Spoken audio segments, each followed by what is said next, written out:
Welcome to the Get Wisdom podcast. Glad to be here. For you folks looking for, a new way to do life, maybe figure out how to get unstuck in some area, or if you just need a new perspective on your current circumstance. Well, we can definitely assist you with all of those things. That's what we aim for. You can always check us out at www.getwisdom.cc to learn more.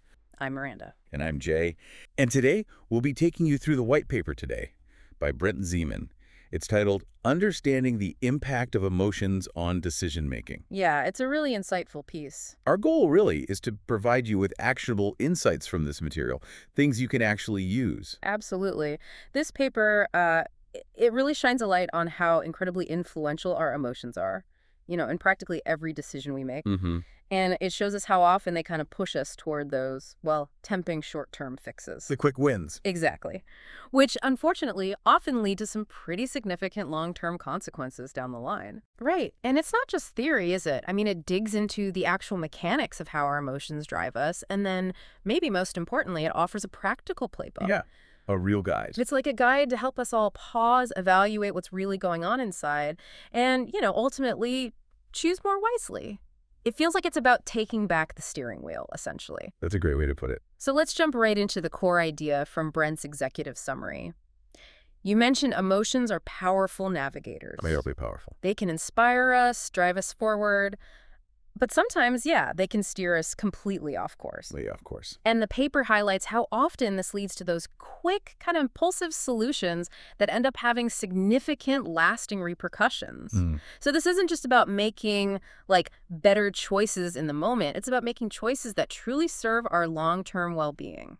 What's truly fascinating here, and maybe a bit counterintuitive for some folks, is how our fundamental judgment, our ability to think clearly, can actually degrade when our emotions are running high. Right. It's like our internal alarm system just misfires. Huh. We get this overwhelming false sense of now or never. That urgency. Exactly. It makes us feel this artificial urgency. Even when there's no genuine emergency brewing, it kind of tricks our brain into believing quick action is the only action available. Yeah, I bet you listening right now have felt that intense now or never feeling, that moment where quick action just seemed absolutely critical, almost instinctual. We just have to do something. Yes, only to look back later, maybe hours or days later, and wonder, what was I thinking? Happens to the best of us. It's a universal experience, really, and the paper helps explain why it happens. So, okay, if emotions can warp our perception like that, what are some of the foundational truths Brent Zeman's paper uncovers? What's the first big insight that really jumped out at you? Well, Miranda, a genuinely revelatory truth the paper shares is that emotions compress time. Compress time? How so? Think about it. Our brains, when they're under emotional pressure, don't just feel stressed. They literally seem to alter our perception of how much time we actually have. Wow. It's like this cognitive distortion kicks in, forcing us to believe, say, a 5-minute task is an urgent now or never crisis. And that pushes us toward hasty decisions. So a minor inconvenience can feel like a total catastrophe. Exactly. Your internal clock basically speeds up. That's incredible. And I guess this time compression connects directly to another really powerful insight you mentioned. Most decisions are not emergencies. That's right. The vast majority aren't. So if most of our daily choices aren't truly urgent, what happens when we consistently act as if they are? Well, that's where the problems compound. But the white paper suggests something remarkably simple yet profoundly effective. Okay. Adding even a 90-second pause. Just 90 seconds. 90 seconds, that's it. That's it. It can significantly improve the quality of our outcomes. Just taking that moment to breathe and think. It's not about stopping the feeling, necessarily, but just putting a little speed bump on the immediate reaction. A speed bump, I like that. And that leads directly to another crucial finding you flagged. Short-term relief is the enemy of long-term stability. And this isn't just a catchy phrase. It's a pretty stark truth when you look at the examples. Yeah. The paper highlights how common issues like, spiraling consumer debt or escalating legal problems, or even those painful relational entanglements. Oh, yeah. Are often the predictable fallout of those exact impulsive choices, driven by that false sense of urgency. We grab the immediate comfort, the quick fix. Not realizing we're sacrificing future peace. Precisely. We trade long-term stability for that fleeting moment of relief. But there's a really positive, sort of empowering takeaway here too, right? It's not all doom and gloom. Definitely not. Yeah. The paper stresses that emotional awareness is a trainable skill. Okay, so we can get better at this. Absolutely. This isn't just about understanding the problem. It's about actively developing a solution. The paper emphasizes that simple, repeatable protocols, specifically something it calls the pause, burst, probe, proceed method, Pause, probe, proceed. Got it. can actively reduce these impulsive errors. It means we don't have to be, victims of our emotional tides. We can actually learn to navigate them more effectively. That's really hopeful. Okay, so it's one thing to talk about these mechanisms in theory, but you mentioned examples. Where this paper really shines is showing us how these kind of subtle emotional hijackings play out in our actual lives. Right, the real world stuff. Let's look at some of the compelling and, yes, sometimes painful scenarios Brent lays out. Where do we start? Well, let's start with something pretty common. Consumer debt. We all know that feeling, right? That emotional high of acquisition, that sudden rush of, I need it now. Oh, yeah, the dopamine hit. Exactly. It's incredibly powerful, isn't it? That immediate buzz when you click buy or swipe the card. But it often masks the future obligations, making us feel, I don't know, wealthy or satisfied just for a moment. Credit enables that instant gratification, absolutely. Right. But it essentially mortgages your future cash flow for what is often a pretty fleeting feeling. The paper states it perfectly, I think. The thrill depreciates fast. The payments do not. Oof.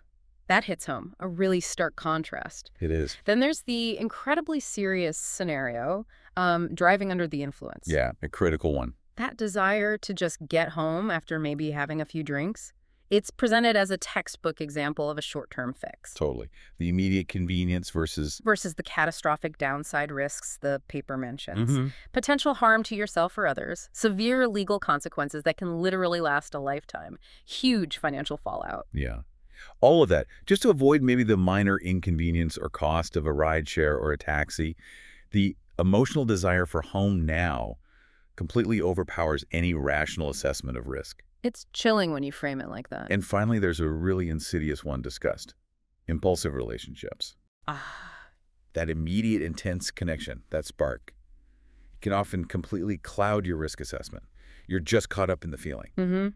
The paper discusses how a decision made in, say, one night can unfortunately lead to years of complexity. Complexity like? Well, involving everything from co-parenting challenges, significant financial responsibilities, immense emotional strain for everyone involved. It really drives home the point that emotional intensity, a long-term compatibility, Right. That initial spark, however powerful it feels, isn't always a reliable indicator of a lasting, healthy connection. Sometimes it is, but often the intensity blinds us. These aren't just abstract ideas, are they? They're situations many of us or people we know have faced or navigated. Maybe take a moment now as you're listening to consider how these scenarios resonate with your own experiences. Do any of them hit particularly close to home? It's worth reflecting on. So if emotions are this powerful, how do they actually compromise our judgment? Like what's physically or mentally happening in our minds when they take the wheel and we kind of veer off course? Well, the paper points to a few key mechanisms. One is something called the affect heuristic. Affect heuristic. Okay, you know that feeling when something just feels right or feels wrong, even if you can't quite articulate why? Yeah, the gut feeling. That's basically the affect heuristic at play. Our feelings literally substitute for logical analysis. We end up misreading feels good as is good or feels bad as is bad, even if the underlying facts don't really support that feeling. Our gut reaction takes over. And sometimes, well, it's just plain wrong. So feelings replace facts, essentially. In a way, yes. Then there's the hot-cold empathy gap. This one is particularly insidious, I think. How does that work? When we're in a hot emotional state, could be anger, lust, even extreme hunger or excitement, we fundamentally underestimate how differently we would evaluate that exact same choice when we're calm or cold. Oh, We literally can't imagine our future rational self and how they would see the situation. We're just convinced that our current hot state is the only reality that matters. absolutely. It's like your brain puts blinders on, doesn't it? And this ties directly into another one you mentioned, temporal myopia. Right. Myopia, like short-sightedness. Your attention collapses entirely onto immediate relief, the quick fix right there in front of you. And you completely miss the massive, unavoidable costs and consequences that might be just around the corner. It's why, we might hit snooze 5 times even when we know we'll be frantically rushing later. Or grab that sugary snack when we're genuinely trying to eat healthy. The immediate wins. The immediate wins, the long-term loses, every time. And finally, there's identity threat. This happens when our emotions feel intrinsically tied to our sense of self, our identity. Like pride or shame. Exactly. Pride, shame, maybe a sense of loyalty or being right. In these situations, instead of stepping back and reevaluating a decision, we tend to just double down. Dig your heels in. Yeah, convince we're right, Yeah. because changing course feels like it's tied to who we are or who we believe we should be. Questioning the decision feels like questioning ourselves. It feels like a betrayal. Wow. So what stands out to you here, listening? Have you recognized any of these patterns? The affect heuristic, the hot-cold gap, temporal myopia, identity threat, maybe in your own thinking? Or perhaps in the decisions of people around you? They're surprisingly common once you have a name for them, aren't they? They really are. They operate under the surface most of the time. So, okay, if these powerful psychological mechanisms are truly at play, often without us even noticing, what's our most critical skill to counteract them? What's the, non-negotiable ability we need to develop to navigate these challenges? The paper defines emotional awareness beautifully, I think. It says it's noticing your state without becoming it. Noticing without becoming. I like that. This distinction is crucial. It's not about suppressing your emotions or denying them, but observing them. Almost like watching a river flow by rather than jumping straight into its currents. Okay. And interestingly, the paper points out that even positive highs, the euphoria of winning something or a big celebration, can distort our risk estimation just as much as negative emotions can. That's a really interesting point about positive emotions. We usually think of negative emotions as the risky ones. Why might even good feelings be a risk when it comes to decision-making? Well, think about it. Just like negative emotions can make us overly cautious or, lash out impulsively, positive emotions can make us overly optimistic or even a bit reckless. Ah, okay. Like feeling invincible. Exactly. When you're on a high, feeling great, you might underestimate risks, maybe take on too much debt because you feel flush, or make enthusiastic promises you can't actually keep later. Right. The core issue isn't the emotion itself, whether it's positive or negative, but its unexamined influence. The paper puts it perfectly. The question is not, am I emotional? But which emotion is steering right now, and does it have a license? Does it have a license? That's a powerful way to frame it. It's about knowing who's actually in control at that moment. So after laying out all these powerful insights and potential pitfalls, what does Brent Zeman's paper give us as a practical toolkit? What are the concrete strategies we can start using, like right now, to make better decisions? Okay, this is the really actionable part. First, and perhaps most simply, the paper stresses. Pause before acting. The 90 seconds. Exactly. It emphasizes the incredible power of taking just 90 seconds. In that brief moment, breathe deeply, try to name the emotion you're feeling, just put a label on it, and then honestly ask yourself, is this truly urgent or is it just loud? Urgent or loud. I like that distinction. It's a small interruption that creates massive space for thought. Okay, what's next? Next, it suggests we reflect on past decisions. Now, this isn't about dwelling on regret or beating yourself up. Right. It's about active learning. It means consciously spotting patterns where maybe emotions hijacked your choices in the past, identifying the triggers that led to those moments, and honestly understanding what those choices cost you, maybe financially, relationally, or otherwise. It's like becoming your own decision-making detective. Looking for clues in your own history. Makes sense. Another incredibly valuable strategy is to seek objective perspectives. The paper calls it borrowing a brain. Borrowing a brain. Yeah. Asking someone who is outside the immediate emotional blast radiuses for their sober, unbiased take on the situation. They can often see blind spots or potential consequences that are completely invisible to us when we're emotionally invested or caught up in the moment. It's like getting an aerial view when you feel like you're stuck down in the mud. That's huge, getting an outside perspective. It really is. Yeah. And finally, practice emotional regulation. This involves implementing practical techniques to manage the intensity. Things like mindfulness, maybe journaling your thoughts and feelings, or even just taking a quick walk to clear your head. Right. The goal is to actively down-regulate that emotional intensity before you make significant choices. It's about bringing yourself back to a calmer, more rational state, allowing that logical part of your brain, the prefrontal cortex, to kind of get back online. Okay, so pause, reflect, seek perspectives, and practice regulation. That's a solid foundation. Definitely. Now, you mentioned the specific protocol earlier, the pause, probe, proceed method. This sounds like where it gets really tactical. The white paper calls it field tested, designed to move you from just reacting to, well, deliberate action. Let's break down each step. Absolutely. So first, pause. Man. We talked about the 90 seconds. This means intentionally interrupting that urgency loop. Breathe deeply, and then crucially, label your emotional state in plain language. Just say it. Yeah, say it out loud or just to yourself. Something simple like, okay, I'm feeling anxious and impatient right now, or wow, I'm really excited and maybe a bit reckless. Just naming it actually reduces its power over you. Interesting. Okay, so pause and label. Then what? Next is probe. This is where you actively interrogate the impulse. You ask yourself a series of crucial questions designed to challenge the emotion's narrative. Like what kind of questions? Questions like, what problem am I actually trying to solve here? Sometimes the impulse isn't aimed at the real issue. Okay. Also, what are the top 3 risks if I proceed with this impulse? Forces you to think about the downside. And if I do nothing for 24 hours, what truly changes? Challenges that false urgency. That's a good one. And perhaps most powerfully, the forward-looking question. What would future me thank me for doing right now? Looking ahead. Love that. These questions force you to step outside the immediate emotion and consider the bigger picture. Okay, pause, probe, Oh. and the last step. And then you proceed. But the advice here is really key. Choose the smallest reversible action that moves you forward without locking in long-term downside. Smallest reversible action. Not necessarily doing nothing, but not going all in either. Exactly. This isn't about paralysis, it's about intelligent progress.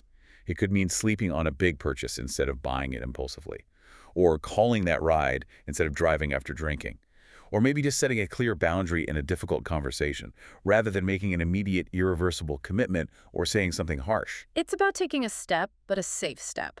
Precisely. A step that keeps your options open. Think about it. How immediately applicable is this protocol? Pause, probe, proceed. To your own daily life, even for what seem like small decisions. It feels like it could fundamentally transform how you approach almost everything. Really can. It's a practical tool. And the white paper even provides a concise decision hygiene checklist, something you could literally print out and keep handy for quick reference. It's brilliant in its simplicity. Yeah, it really boils down the core ideas into essential questions that cut through all that emotional noise. Can you run through those checklist items? Sure. The checklist items are basically, first, have I paused for 90 seconds? Simple check on that impulse control. Okay. What emotion is loudest right now? That identifies the potential bias steering you. Right. Is this decision actually time critical? If yes, why? That directly challenges the false urgency we talked about. What are the worth credible outcomes? Can I live with them? This forces you to confront the potential downside, realistically. What would be a smaller, reversible move?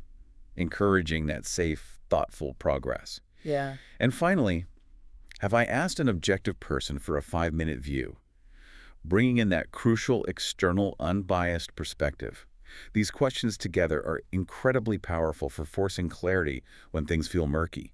That is super practical. Okay, so this isn't just about understanding the theory or having a protocol. It's really about building new habits, isn't it? Absolutely. You have to practice it. And the white paper actually outlines a practical 30-day playbook for implementation. It breaks it down into weekly focuses to make it feel manageable and achievable. Yeah, it does. Week 1 is all about awareness and logging.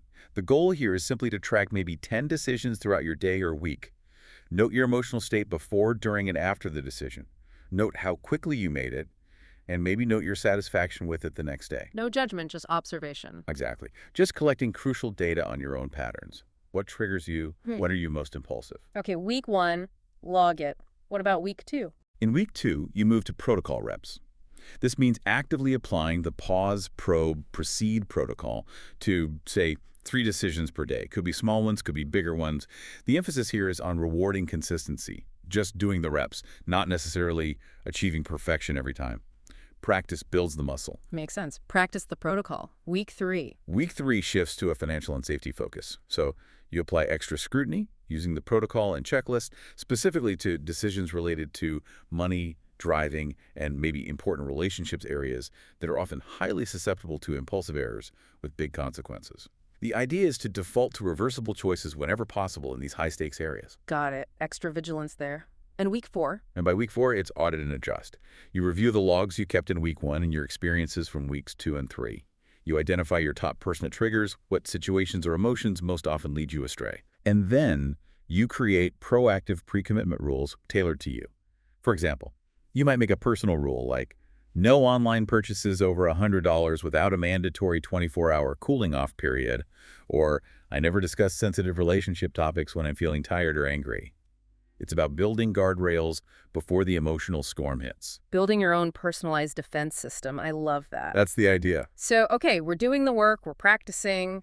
How do we know if we're actually getting better at this? It can be hard to gauge progress internally sometimes. Does the white paper suggest any key metrics we can track? Yes, it does. It suggests tracking progress over time can give you valuable, objective feedback. The paper identifies 4 potentially powerful metrics. Okay, what are they? First, impulse latency. This is basically the time gap between feeling an urge to act and actually taking the action. Generally, a longer latency is better as it indicates you're successfully implementing that crucial pause. Measuring the pause. Got it. Second is reversibility ratio.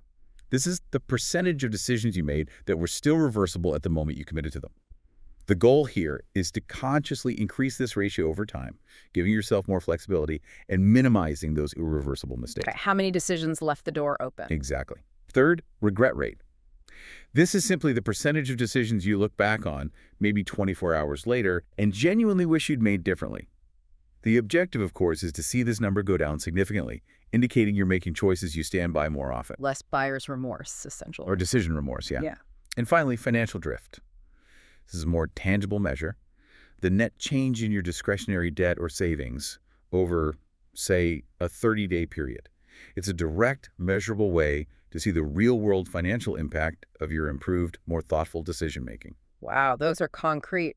Impulse latency, reversibility ratio, regret rate, and financial drift. Very helpful. Now, even with all these fantastic strategies and tools, we know changing deeply ingrained behaviors isn't always easy. There are always potential risks or pitfalls. Right. Does the white paper address those? It does. It doesn't shy away from common pitfalls. One common risk is analysis paralysis. Ah, yes, getting stuck thinking. Right. You start probing with all those great questions, and you just can't stop. You get caught in an endless loop of what-ifs and second-guessing. So you never actually proceed. Exactly. The mitigation here is crucial. Time box your probing. Limit it to, say, 5 key questions or maybe 5 minutes, whichever comes first. Get the essential insights, then make a call. Don't let analysis become the new form of procrastination. That's so important. I can totally see myself getting caught in that trap, trying to perfectly optimize everything rather than simply moving forward safely. So the time box isn't just about efficiency, it's about breaking free from a different kind of mental deadlock, right? Exactly right. Then there's the flip side, overconfidence in good emotions. We touched on this. We often assume positive emotions like excitement or joy will automatically lead to good decisions. Right. Feeling good must mean it's right. But the advice in the paper is sharp. Treat highs like lows. Verify, don't glorify. Even those positive emotions can distort your judgment, making you overly optimistic about risks, ignore potential rewards, maybe leading to impulsive yeses that you later regret. So the same pause and probe discipline applies even when you feel great. Verify, don't glorify. Good mantra. What else? And a big one, which can be so hard to navigate in the real world, is social pressure. Oh, yeah. Peer pressure doesn't end in high school. Not at all. It's incredibly difficult to say no, or even just slow down when others around you, friends, family, colleagues, are pushing you to act quickly or go along with the crowd. Mm-hmm. The mitigation suggested here is to have pre-commitment scripts ready to go. Like prepared lines? Sort of, yeah. Simple, polite, boundary-setting phrases you've practiced. Something like, I don't decide money issues when I'm tired. Let's circle back on this tomorrow. Or, that sounds interesting, but I always sleep on big decisions. Let me think on that and get back to you. Ah, so it gives you a ready-made, non-emotional out. Exactly. Yeah. It buys you time and space without having to justify yourself in the heat of the moment. Very useful. Okay, so we've covered the problem, the mechanisms, the strategies, the playbook, the metrics, the pitfalls. What does this all mean for us? How can we put it all together into one cohesive picture that guides us forward? Well, I think the central message is ultimately incredibly empowering. Emotions are powerful navigators. They're essential to our humanity. We wouldn't want to be without them. Right. But as the paper says, they shouldn't be the only ones steering. By consciously building that simple pause into our process, by truly probing our impulses and motivations, and then proceeding with those smaller, reversible, values-aligned moves, we can protect our long-term objectives, our future selves, without suppressing who we are as emotional beings. Finding that balance. Exactly. It all kind of comes down to that simple, powerful mantra mentioned earlier. Slow is smooth. Smooth is smart. Taking that moment often leads to better, more sustainable outcomes. Slow is smooth. Smooth is smart. I like that. So here's a final provocative thought for you, our listener, to consider today. If you committed to just one single 90-second pause a day when you feel that emotional urgency rising, just one, what long-term outcome could you begin to shift in your life today, starting right now? Something to really think about. Thank you so much for joining us today as we explored Brent Zeman's white paper, Understanding the Impact of Emotions on Decision-Making. It's been a great discussion. And remember, for more insights or perhaps direct assistance navigating some of these challenges, you can contact Brent Zeman directly. His number is 972-301-2878. That's 972-301-2878. Or you can email him at getwisdomprinciple@gmail.com. And please do check out our sponsors who support the show. You can find them at www.getwisdom.cc sponsors. Their support truly makes this work possible. We're really grateful for you listening today. Hope you found it valuable. We will see you tomorrow right here on the Get Wisdom podcast.